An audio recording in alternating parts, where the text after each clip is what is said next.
नमस्कार दोस्तों, आप सभी का स्वागत है। तो आज हम बात करेंगे भारतीय कृषि से पूछे गए सभी महत्वपूर्ण क्वेश्चंस को। ठीक है, तो आप अंत तक बने रहिएगा, बहुत ही अच्छे से क्वेश्चन आपको मिलने वाले हैं। ठीक है, पूछा है कि किस देश ने जैविक खेती करने वाले किसानों की संख्या में प्रथम स्थान प्राप्त किया है। अरे भाई देखिए, बात करेंगे जब किसानी, तो किसानी कौन करता है भाई साहब? अरे किसानी आपके भारतवासी ही तो करते हैं, बाकी कोई करता ही नहीं है। इसका मतलब ऑप्शन नंबर क्या हो जाएगा? डी हो जाएगा। जो ना ही पढ़ा लिखा होगा, भैया गंवार भी होगा, तो इसको सही कर सकता है। ठीक है, चलिए अब यहाँ पे देखिए, यहाँ पे दिया गया व्याख्या, व्याख्या में कोई जान नहीं है। चलिए अगला क्वेश्चन हम लोग चलते हैं, और अगला क्वेश्चन ये रहा आपके सामने। इसमें बोला है कि निम्नलिखित राज्यों में से भारत में चावल का प्रमुख उत्पादक कौन है? चावल, तो चावल देखिए, चावल के उत्पादन में तो आपका पश्चिम बंगाल है। कौन सा है भाई साहब? पश्चिम बंगाल है, ध्यान रखिएगा। चावल के साथ साथ अगर बात किया जाए तो यहाँ पे पश्चिम बंगाल जो है वो जूट उत्पादन में भी क्या है? प्रथम स्थान है। किसका? पश्चिम बंगाल का। ध्यान रखिएगा, बहुत ही इंपॉर्टेंट क्वेश्चन बनता है यहाँ से। ठीक है, तो इसकी व्याख्या भी देख सकते हैं। यहाँ पे व्याख्या में आपको दिया भी गया है अच्छे तरीके से कि चीन, देखिए चीन के बाद चावल का जो दूसरा स्थान सबसे बड़ा है ना, वो है आपका भारत में। किस में है? भारत में। यानी कि देश में बात किया जाए तो चीन पहले स्थान पे है, और भारत जो है किस स्थान पे है? दूसरे पावदान पे है। ठीक है, अब भारत में देखा जाए तो पश्चिम बंगाल सबसे पहले नंबर पे आता है। ठीक है, तो ये ध्यान रखिएगा। और चावल में कार्बोहाइड्रेट की मात्रा क्या होती है? अधिक पाई जाती है, जो शरीर को ऊर्जा देता है। ठीक है, इतना चीज़ आप ध्यान रखेंगे। अगला क्वेश्चन है कि निम्नलिखित में से कौन सा कृषि उत्पादों में व्यापार के लिए भारत का पहला कृषि वायदा सूचकांक है? तो देखिए, भारत का जो पहला कृषि वायदा सूचकांक जो है ना, वो है आपका AGRIDEX। ठीक है, एग्रीडेक्स है। क्या है? एग्रीडेक्स है, यानी कि ऑप्शन ए इसका राइट आंसर हो जाएगा। फिर बात करेंगे हम लोग नेक्स्ट क्वेश्चन की, और देखिए यहाँ पे व्याख्या दी गई है, देख सकते हैं। अगला क्वेश्चन है कि विश्व में जूट के उत्पादन में भारत का स्थान क्या है? तो देखिए, विश्व में जूट में भारत का स्थान देखा जाए तो वो है आपका कौन सा? पहला। ठीक है, यानी कि ऑप्शन नंबर ए क्या हो जाएगा? इसका राइट आंसर हो जाएगा। और जूट उत्पादन में पहला कौन सा राज्य है भारत का? तो बताया था ना, पश्चिम बंगाल है। ध्यान रखिएगा, क्या है? पश्चिम बंगाल है।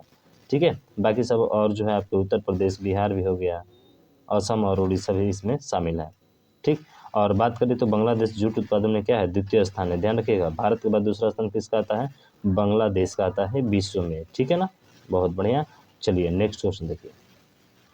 अगला क्वेश्चन है कि खाद्य प्रसंस्करण क्षेत्र में कृषि और कृषि आधारित उद्योगों को मजबूत आधुनिक अवसंरचना का निर्माण करने के लिए निम्नलिखित में से कौन सी योजना शुरू की गई थी?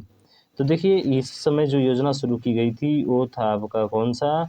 तो प्रधानमंत्री कृषि सिंचाई योजना, यानी कि कृषि से संबंधित है, तो कृषि तो आएगा भाई साहब।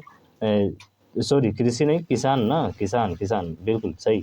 ऑप्शन नंबर डी इसका होगा, सी नहीं, क्या होगा? डी होगा, यानी प्रधानमंत्री किसान संपदा योजना के तहत। ठीक है ना, हाँ ध्यान रखिएगा, किसान से याद रखिएगा इसको। ठीक, तो इसका डी राइट आंसर हो जाएगा। यहाँ पे दिया गया व्याख्या देख सकते हैं। अगला क्वेश्चन ये बोल रहा है कि कृषि लागत और मूल्य आयोग कितनी फसलों के लिए न्यूनतम समर्थ्य मूल्य की अनुशंसा करता है? ऐसे तो बात करा जाए तो 23 होता है, लेकिन 23 में क्या कर रहा है? गन्ने को छोड़कर। तो गन्ने को छोड़कर एक घटा दीजिए तो कितना हो जाएगा? 22 हो जाएगा, यानी कि ऑप्शन नंबर ए आपका क्या होगा? राइट आंसर हो जाएगा। ठीक है, बहुत ही अच्छा क्वेश्चन है, कोई दिक्कत नहीं सर। 1965 में इसकी स्थापना की गई थी। ठीक है, और ध्यान रखिएगा 22 अधिशेष फसलों के न्यूनतम समर्थन मूल्य की जारी की जाती है, जिसमें दिया गया है कि 14 खरीफ की फसल होती है, 14 रबी की फसल होती हैं। ठीक, अगला, तोरिया का न्यूनतम समर्थन मूल्य के एमएसपी के आधार पर तय किया जाता है। तो एमएसपी के आधार पर क्या तय किया जाता है? तो ध्यान रखिएगा, वो है आपका ऑप्शन नंबर डी, कैनोला एवं सरसों। क्या होगा? कैनोला एवं सरसों, ऑप्शन डी इसका राइट आंसर हो जाएगा। ठीक है, बहुत अच्छा। अगला देखिए, अगला है कि जायद फसल के मौसम के दौरान होती हैं। जायद की फसल कब होती है भाई साहब? तो देखिए, जायद की फसल अभी जो गर्मी चल रहा है ना भाई, समर वेकेशन, तो ये जायद की फसलें होती हैं। जैसे धान हो गया, समझ रहे हैं ना, धान के साथ बाजरा हो गया आपका। तो ये सब जो होती हैं आपके जुलाई और अगस्त में। ठीक है, जुलाई अगस्त में बोई जाती है ये सब। ठीक है, तो यहाँ पे देख सकते हैं कि जायद की फसलें जो होती हैं फरवरी से मार्च में किया जाता है, यानी कि जायद फसलों की बुवाई फरवरी से मार्च में किया जाता है तथा उत्पादन अप्रैल से मई के बीच होता है। और जायद की फसलों में तरबूज, ककड़ी, खीरा, खरबूज, मूंग आदि की खेती किया जाता है। तो थोड़ा सा ध्यान रखिएगा, ग्रीष्म यानी कि जो है समर वेकेशन। ठीक, चलिए अगला देखते हैं, और अगला क्वेश्चन ये रहा, कह रहे कि भारत में निम्नलिखित में से कौन सा मौसम सही नहीं है? ठीक है, कौन सा मौसम जो है मौसम के अनुसार सही नहीं है? तो देखिए जायद के लिए भी होता है, खरीफ के लिए भी होता है, रबी के लिए होता है, क्या बरछन के लिए होता है? कोई भी आँख बंद कर भी इसको राइट आंसर कर सकता है भाई, केवल उसको सुनाई दे तो, ठीक है ना? हाँ, हाँ, बिल्कुल सुनाई देगा तो आसानी से कर लेगा, ठीक है।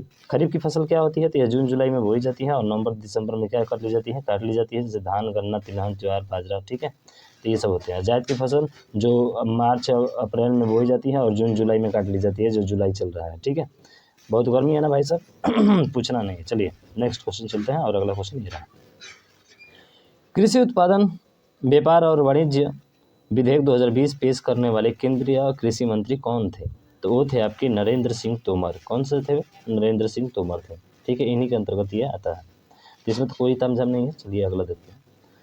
कौन सी फसल जिसे गोल्डन फाइबर के रूप में जाना जाता है? देखिए बहुत ही महत्वपूर्ण है गोल्डन फाइबर, ठीक है। किसको जाना जाता है?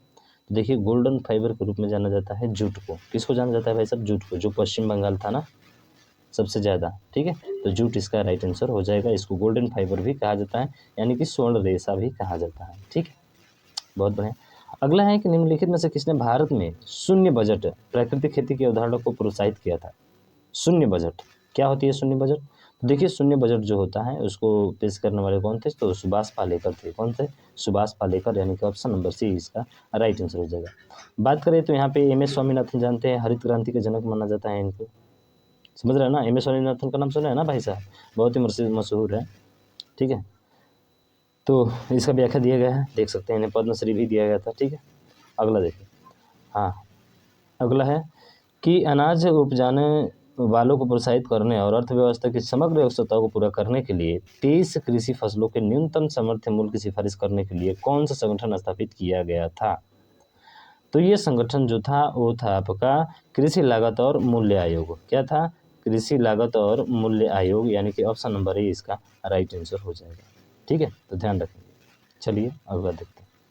अगला है कि एक अच्छी तरह से सड़े पौधे और पशु अवशेष कौन सी खाद एक प्रकार है, ठीक है। तो देखिए ये कंपोस्ट होता है, जो सड़े गले से प्राप्त होता है ना उसको कंपोस्ट कहा जाता है। तो ये ऑप्शन बी जो है राइट हो जाएगा। अब एम एस स्वामीनाथन अभी बताए थे हरित क्रांति के जनक, ठीक है। तो ऑप्शन नंबर ए जो होगा इसका राइट आंसर हो जाएगा, ये हरित क्रांति के जनक हैं। इसके बाद अगला क्वेश्चन है कि और कब ध्यान रखिएगा 1966 में मैक्सिको बीजों के पंजाब घरेलू किस्मों के साथ मिश्रित करके उत्पादक वाले गेहूं के संकर बीज का जो है विकसित किए थे कौन? M S Swaminathan. अगला देखिए, भारत में वाणिज्यिक बैंकों द्वारा कृषि ऋण निम्नलिखित में से किस योजना के अंतर्गत स्वीकृत नहीं किया जाता है? तो वो है आपका भूमि बंधक। देखिए सिंचाई पर भी ऋण मिलता है, भूमि विकास पर भी मिलता है, शुष्क भूमि खेती के लिए भी मिलता है, लेकिन भूमि बंधक के लिए नहीं दिया जाता है, ठीक है। तो ये आपका राइट आंसर हो जाएगा। उसके बाद अगला है कि कृषि उत्पादकता बढ़ाने के लिए की रचना की गई है। तो किसकी रचना की गई है? विशेष रूप से बारिश द्वारा संचित क्षेत्रों में और एकीकृत खेती, पानी के उपयोग में दक्षता, मृदा स्वास्थ्य प्रबंधन और संसाधन संरक्षण सक्रियता पर ध्यान केंद्रित किया गया है। वो कौन सा है? तो देखिए वो जो है आपका वो कौन सा है? तो है जलवायु। बात करें तो इसका जो होगा ऑप्शन नंबर सी संधारणीय कृषि के लिए राष्ट्रीय मिशन। क्या है? संधारणीय कृषि के लिए राष्ट्रीय मिशन, यानी कि सी इसका राइट आंसर हो जाएगा, ठीक। अगला है कि वनस्पति कृषि जो खेती का एक प्रारंभिक रूप है पहली बार में प्रयोग में लाया गया था। तो देखिए ये लाया गया था दक्षिण पूर्वी एशिया में लाया गया था। वनस्पति जो है कृषि जो है खेती का एक प्रारंभिक रूप है। प्रारंभिक रूप क्या है? वनस्पति, ठीक है, ध्यान रखेंगे। उसके बाद से बैंक ऋण के प्रयोजन के लिए अल्पकालिक फसल किसे मानी जाती है? तो अल्पकालिक जो फसल माना जाता है वो होता है आपका जो फसल 1 साल या उससे कम के लिए क्या होती है? उगाई जाती है। तो ये आपका ऑप्शन नंबर सी हो जाएगा, इसी को अल्पकालिक फसल कहा जाता है, ठीक। अगला है कि राष्ट्रीय कृषि ग्रामीण विकास बैंक नाबार्ड द्वारा प्रदान किए जाने वाले कृषि ऋण की अधिकतम अवधि क्या होती है? तो देखिए इसकी अधिकतम जो अवधि होती है वो होती है आपकी 15 वर्ष, यानी कि option number A right answer हो जाएगा, ठीक है। चलिए अगला तो देख ले भाई साहब कि खाद्य तेल निम्नलिखित से किससे निकाला जाता है? तो राई से निकाला जाता है, यानी कि ऑप्शन सी इसका राइट आंसर हो जाएगा। उसके बाद से भारत में सिंचाई के निम्नलिखित तरीकों में से कौन सा अधिक प्रचलित है? तो देखिए सबसे ज़्यादा प्रचलित है ना वो है आपके कौन सा? कुएं से और ट्यूबवेल से की जाने वाली सिंचाई, ठीक है। तो ऑप्शन बी जो है इसका राइट आंसर हो जाएगा। उसके बाद अगला है कि कृषि मंत्रालय द्वारा जारी नवीनतम आंकड़ों के अनुसार निम्नलिखित राज्यों में से कौन सा राज्य सब्जी उत्पादन में सबसे ऊपर है। तो सब्जी उत्पादन में देखा जाए सबसे ऊपर तो कौन सा है, ध्यान रखिएगा, वो है सब्जी उत्पादन में आपका ऑप्शन नंबर बी पश्चिम बंगाल है। ठीक है, तो पश्चिम बंगाल सब्जी उत्पादन में भी है, जूट उत्पादन में भी है, और एक और चीज़ बताए थे चावल उत्पादन में भी पहला नंबर पे पश्चिम बंगाल ही आता है। ठीक है, तो तीनों ध्यान रखेंगे इसको। अगला है कि भारत की कौन से राज्य में सबसे अधिक संचित क्षेत्र हैं। तो संचित क्षेत्र सबसे अधिक तो इसे देखा जाए तो किस में है भाई साहब, उत्तर प्रदेश में है, यानी कि आपका अपना उत्तर प्रदेश बी जो है राइट आंसर हो जाएगा। ठीक है, बाकी दिया गया यहाँ पे देख सकते हैं, ये बहुत ही महत्वपूर्ण है आपके लिए भाई साहब, इसको नोट कर लीजिएगा। ठीक है, चलिए अगला देखिए। अगला है कि निम्नलिखित किस सेक्टर के समग्र विकास और प्रबंधन को सक्षम करने के लिए मिशन फिंगरलिंग नामक कार्यक्रम शुरू किया गया है। तो देखिए ये जो शुरू किया गया है वो है आपका कौन सा, तो ध्यान रखिएगा वो है क्या बोल रहा है, समग्र विकास का संबंध सक्षम करने के लिए मिशन फिंगरलिंग। ठीक है, ये फिंगरलिंग है, तो ध्यान रखिएगा वो है मत्स्य पालन सेक्टर से, किससे, मत्स्य पालन सेक्टर से, यानी ऑप्शन ए इसका राइट आंसर हो जाएगा। ठीक, अगला देखिए। अगला है कि ई रकम योजना के निम्नलिखित में से किसे प्रदान करने के लिए केंद्र सरकार द्वारा शुरू किया गया था। तो केंद्र सरकार द्वारा जो शुरू किया गया था वो था आपका option number C digital platform प्रदान करने के लिए, जहां किसान अपने कृषि उत्पादों की नीलामी के माध्यम से क्या कर सकते हैं, बेच सकते हैं। ठीक है, तो सी इसका राइट हो जाएगा। अगला कि काफ़ी का मूल स्थान निम्नलिखित में से कौन सा देश है। देखिए काफ़ी का जो मूल स्थान है ना वो इथोपिया है आपका, कौन सा है, इथोपिया है, यानी कि ऑप्शन ए इसका राइट हो जाएगा। अब बात करें हम लोग ब्राज़ील के बारे में, चलिए यहाँ पे दिया गया है, आप देख सकते हैं कि जो है बहुत अच्छा सा यहाँ पे आपको व्याख्या में दिया गया है, इसको ध्यान रखना है कि इसकी उत्पत्ति इथोपिया में हुआ था, और ब्राज़ील विश्व का सबसे बड़ा कहवा उत्पादक देश है, ध्यान रखिएगा, कहवा उत्पादक देश है। ठीक है, कौन, ब्राज़ील। और भारत में अंग्रेजी का पहला कहवा बागान जो है कर्नाटक की चिक्कमंगलूर जिले में 1852 में लगाया गया था। तो ध्यान रखिएगा, ये भी महत्वपूर्ण फैक्ट है यहाँ से। ठीक है, हाँ इतना चीज़ें आपको ध्यान रखना है। उसके बाद यहाँ पे भी ध्यान रखिएगा, कर्नाटक के कोडागू को भारत का काफ़ी केंद्र भी कहा जाता है। किसको, कर्नाटक के कोडागू को भारत का काफ़ी केंद्र भी कहा जाता है। तो ये फैक्ट हैं, आपको ध्यान रखना है। वे किसान जो तुरंत फसल चुकाते हैं उन्हें भारत सरकार द्वारा कितने % की दर से अतिरिक्त ब्याज की सहायता दी जाती है। तो भाई अगर समय से आप चुका देते हैं तो आपको 3% देना पड़ेगा, यानी कि आपका 7% अगर ब्याज है ना तो आपको 3% हटा दो तो कितना % देना पड़ेगा, केवल 4% ही देना पड़ेगा, यानी कि 3% की क्या देती है सरकार, हमें छूट देती है। ठीक है, अगला कृषि क्षेत्र में गोल क्रांति का संबंध किससे है। गोल क्या होता है, गोल तो आलू होता है वैसे, तो सीधा बात है आलू से ही संबंधित होगा।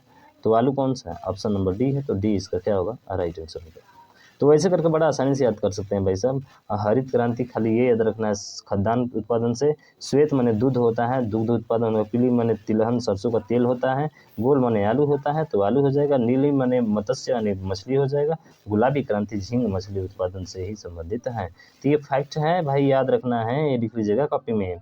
उसके बाद से एक प्रकार की कृषि व्यवस्था है जिसमें भूमि का मालिक एक किराएदार को अपने हिस्से की भूमि के पर पैदावार एक हिस्से के बदले में अपनी भूमि का उपयोग करने देता है, तो उसको शेयर क्रॉपिंग कहा जाता है। क्या कहा जाता है, शेयर क्रॉपिंग कहा जाता है। अगर यही देखा जाए तो भाई साहब इसको मेत्ताजिद्रा, इटली में क्या कहा जाता है, मेत्ताजिद्रा, अमेरिका में इसको शेयर क्रॉपिंग कहा जाता है, और फ्रांस में मेतायाज आदि इसके क्या है, उदाहरण है, इनके नाम से जाना जाता है। अगला है कि भारत के किस राज्य में प्रति हेक्टेयर गन्ने का उत्पादन उच्चतम है। ऐसे देखा जाए तो सबसे ज़्यादा गन्ना आपके उत्तर प्रदेश में होता है। कहाँ होता है, यूपी में होता है सर, यूपी में होता है। ठीक है, लेकिन यहाँ पे प्रश्न के अकॉर्डिंग देखा जाए तो प्रति हेक्टेयर पूछ रहा है, तो प्रति हेक्टेयर ध्यान रखिएगा ये होता है तमिलनाडु में। थोड़ा सा प्रश्न यहाँ पे क्या कर दिया, घुमा दिया भाई साहब। ठीक है, अब बहुत लोग घूम भी जाएंगे यहाँ से, तो ध्यान रखेंगे। ठीक है, उसके बाद से शाकीय विज्ञान किसके उत्पादन और विपणन से संबंधित है। तो शाकीय उत्पादन, शाकीय से शाक यानी शाक सब्जियां जो होता है वो सब्जी से ही संबंधित होगा। ठीक है, ऐसे याद रखेंगे। चींटियों से हमले से फसलों की सुरक्षा के लिए निम्नलिखित से कीटनाशक का प्रयोग किया जाता है। तो इसके हमले से लिए एक बार विज्ञान में भी चर्चा किए थे, वो कपूर होता है। क्या होता है, कपूर होता है। विज्ञान में प्रश्न हमने कराया था आपको। ठीक है, देखिए 2 बार आ गया। मछली की किस्मों में तलमज्जी प्रकार कहाँ पाए जाते हैं? तो देखिए ये समुद्र के गहरे पानी में पाए जाते हैं। मछली की एक किस्म होती है, एक प्रजाति होती है तलमज्जी, और यह समुद्र के गहरे पानी में पाई जाती है। उसके बाद से सांख्यिकी और कार्यक्रम कार्यान्वयन मंत्रालय द्वारा 2016-17 के लिए दिए गए बागवानी आंकड़ों के अनुसार सबसे बड़ा फल उत्पादक भारतीय राज्य कौन सा है? तो देखिए सबसे बड़ा फल भारत उत्पादक राज्य जो है वो है आपका कौन सा? आंध्र प्रदेश। यानी कि बोले तो ऑप्शन नंबर ए क्या होगा, इसका राइट आंसर हो जाएगा। तो आंध्र प्रदेश सबसे ज़्यादा है, ठीक है। उसके बाद से देखिए पहले तो स्थान पर उत्तर प्रदेश ही आता है, दूसरे पे आंध्र प्रदेश आता है, और तीसरे पे कौन आता है? महाराष्ट्र। इनका क्रम आप याद रखिएगा। उत्तर प्रदेश न देने के कारण आपका जो है आंध्र प्रदेश सही है। मध्य प्रदेश में खेती की विधि झूम कृषि को भी कहते हैं। तो देखिए झूम जो कृषि होती है ना, जब जंगल को काट दिया जाता है, क्या किया जाता है? जंगल को काट करके उसको जला दिया जाता है, और जला कर जो है रख करके वहाँ पे कृषि करी जाती है, उसी कृषि को क्या कहा जाता है? झूम कृषि कहा जाता है। और ये झूम कृषि को जो संबंधित है वो आपके दहिया से संबंधित है, यानी कि इसको दहिया कहा जाता है, ठीक है। चलिए अगला, कि एक साधारण उपकरण है जिसका प्रयोग जंगली घास को हटाने और मिट्टी को ढीला करने के लिए किया जाता है, उसे क्या कहा जाता है? तो मिट्टी को ढीला करने के लिए, जैसे मिट्टी होती है ना, ये मिट्टी लगी हुई है तो इसको काटते हैं, और काटने के लिए क्या होता है सर? फड़वा होता है, जिसमें एक बेट लगा हुआ होता है, ठीक है। तो फावड़ा इसका क्या हो जाएगा? राइट आंसर हो जाएगा। ऐसा बागान जहाँ बिक्री के लिए एक नगद फसल उगाई जाती है उसे किस रूप में जाना जाता है? देखिए नगद फसल जहाँ उगती है उसे रोपड़ खेती कहते हैं हम लोग। क्या कहते हैं? रोपड़ खेती, यानी कि ऑप्शन डी इसका राइट आंसर हो जाएगा। निम्न में से कौन सी बागान फसल नहीं है?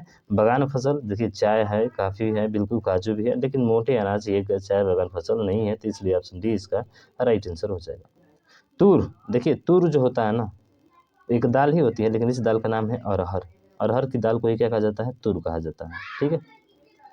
उसके बाद से अगला है कि किस भारतीय राज्य ने 2017 में भारत में उत्पादित चीनी का 1/3 से अधिक चीनी का उत्पादन किया है? तो भाई साहब वो आपका अपना उत्तर प्रदेश है, क्योंकि यहीं पे गन्ना भी ज़्यादा होता है, तो चीनी उत्पादन तो सबसे ज़्यादा यहीं पे होगा ना, बिल्कुल। भारतीय मृदा में कमी होती है। देखिए भारतीय मृदा जो होती है ना, हमारे भारत की जो मिट्टियाँ होती है उसमें नाइट्रोजन की कमी होती है। किसकी होती है? नाइट्रोजन की होती है। उसके बाद से भारत का सबसे बड़ा गन्ना उत्पादक राज्य कौन सा है? तो देखिए भारत का सबसे बड़ा गन्ना उत्पादक राज्य अभी बताए थे आपका अपना उत्तर प्रदेश है भाई साहब, ठीक है। उसके बाद से अगला है कि भारत में अत्यधिक नारियल उत्पादन, नारियल मतलब केरल यार, नारियल मतलब क्या हो जाएगा? केरल हो जाएगा। आपका option number B right answer हो जाएगा। पश्चिम बंगाल, कर्नाटक और आंध्र प्रदेश के बारे में बात करें तो यहाँ पे दिया गया है नारियल, प्राकृतिक रबड़ और काजू के रूप में केरल है। कर्नाटक की बात करें तो कहवा और रेशम है। आंध्र प्रदेश की बात करें तो तंबाकू और हल्दी है। पश्चिम बंगाल की बात करें तो चावल, सूक्ष्म जलीय मछली और जूट है, ठीक, ध्यान रखें। उसके बाद से निम्नलिखित में से कौन सी भारतीय की एक व्यापारिक या नकदी फसल है? तो व्यापारिक या नकदी फसल क्या होती है? जो किसानों के द्वारा बाजार के रूप में बेची जाती है, वही तो होती है ना। तो यहाँ पे देखा जाए तो वो क्या कौन सी फसल नकदी फसल है? तो वो है, ध्यान रखिएगा, आपका कपास। क्या है? कपास, यानी कि ऑप्शन नंबर बी इसका राइट आंसर हो जाएगा, ठीक। तो ध्यान रखेंगे, कपास है, गन्ना है, तंबाकू है, जूट है, आदि सब है। व्यापारिक फसल नहीं है। देखिए व्यापारिक फसल मतलब जूट है, कपास है, बाजरा है। बाजरा है? नहीं भाई साहब, बाजरा नहीं है। कोको, हाँ कोको है, बाजरा नहीं है, ठीक है। तो इसका जो राइट आंसर होगा कौन सा होगा? सी होगा, ठीक है। ऑप्शन नंबर सी इसका क्या होगा भाई साहब? राइट आंसर हो जाएगा। तो सी इसका राइट होगा, ठीक है। अगला क्वेश्चन देखिए, अगला क्वेश्चन, वैश्विक स्तर पर भारत बागवानी क्षेत्र में सब्जी और फलों के उत्पादन में दूसरे स्थान पर है। निम्नलिखित विकल्पों में से कौन सा एक बागवानी क्षेत्र का एक उत्पादक नहीं है? तो बागवानी क्षेत्र का उत्पादन नहीं है वह आपका ऑप्शन नंबर बी, पेड़ और अनाज की फसलें, ये बागवानी क्षेत्र का उत्पादन नहीं है। धान कहाँ की मुख्य फसल है? तो देखिए धान जो है वो आपकी चीन की है। कहाँ की है? चीन की है, क्योंकि चीन ही पहले स्थान पे है भाई साहब, दूसरे स्थान पे आपका भारत है अपना, ठीक है। निम्न में से गेहूं की खेती के लिए कौन सी मिट्टी उचित होती है? देखिए गेहूं की खेती के लिए जो मिट्टी होती है ना, वो दोमट मिट्टी होती है। कौन सी मिट्टी होती है? दोमट, यानी ऑप्शन डी इसका राइट हो जाएगा। नीली क्रांति, नीली क्रांति भी बताए थे सर। नीली क्रांति जो होता है वो किसके लिए होता है? तो होता है आपके मत्स्य पालन के लिए। किसके लिए? मत्स्य पालन के लिए। हरित क्रांति आप जानते हैं, सभी पता है, ठीक है, चर्चा किए थे पीछे। अगला है कि वर्ष 1998 से 99 का खाद्य उत्पादन का आकलन है। तो देखिए इसका जो आकलन है वो है 201 मिलियन टन, यानी ऑप्शन बी इसका राइट हो जाएगा, ठीक है। खाद्य और कृषि संगठन का सांख्यिकी डेटाबेस 2016 के अनुसार प्याज के उत्पादन में विश्व स्तर पर भारत की रैंक कौन सी है? तो प्याज उत्पादन पर भारत की रैंक जो है वो है आपका प्रथम स्थान, ठीक है। प्रथम स्थान है, सॉरी प्रथम नहीं, तृतीय स्थान, हाँ बिल्कुल तृतीय स्थान है, ठीक है। तो ध्यान रखेंगे। अगर बात करें प्याज में तो चीन जो है विश्व में सबसे बड़ा और प्याज उत्पादक देश है, ध्यान रखिएगा चीन, ठीक है। चावल और प्याज दोनों में है। पूर्वोत्तर भारत में प्राचीन कृषि भूमि प्राप्त करने के लिए वन के एक छोटे से हिस्से को काटकर उसे जलाने पर रीति को क्या कहते हैं, झूम कहते हैं, बात की थी हम, ठीक है। देखिए कितना व्याख्या में फायदा है भाई साहब, आंसर फटाक मिल जा रहा है। निम्न में से कौन सा भारतीय कृषि क्षेत्र में विशेष रूप से हरित क्रांति के बाद एक महत्वपूर्ण इनपुट बन गया था, तो वो था आपका उर्वरक। क्या था, उर्वरक, खाद्य सामग्री, ठीक है। विश्व में सबसे ज़्यादा जूट कहाँ पैदा होता है, अभी बात किए थे। विश्व में बात करें तो बांग्लादेश में होता है, और भारत में बात करें तो विश्व में बात करें तो पहला तो भारत में होता है ना, दूसरा बांग्लादेश में होता है, और भारत में पश्चिम बंगाल में सबसे ज़्यादा होता है, ठीक है। पश्चिम बंगाल की मुख्य फसल क्या है, तो देखिए पश्चिम बंगाल की मुख्य फसल चावल है, क्योंकि चावल में सबसे नंबर 1 है भाई साहब, ठीक है। तो ये होते हैं आपके 56 प्रश्न पूरे खत्म हो गए, ठीक है। इतने क्वेश्चन आपके बनते हैं और इतना ही बनेंगे भी भाई साहब, ठीक है। अगर आप तो अभी तक वीडियो को जो है अपने चैनल को सब्सक्राइब नहीं किया तो सब्सक्राइब जरूर कीजिएगा। नेक्स्ट वीडियो में मिलेंगे इसके नेक्स्ट टॉपिक से, तब तक ले जय हिंद, जय भारत।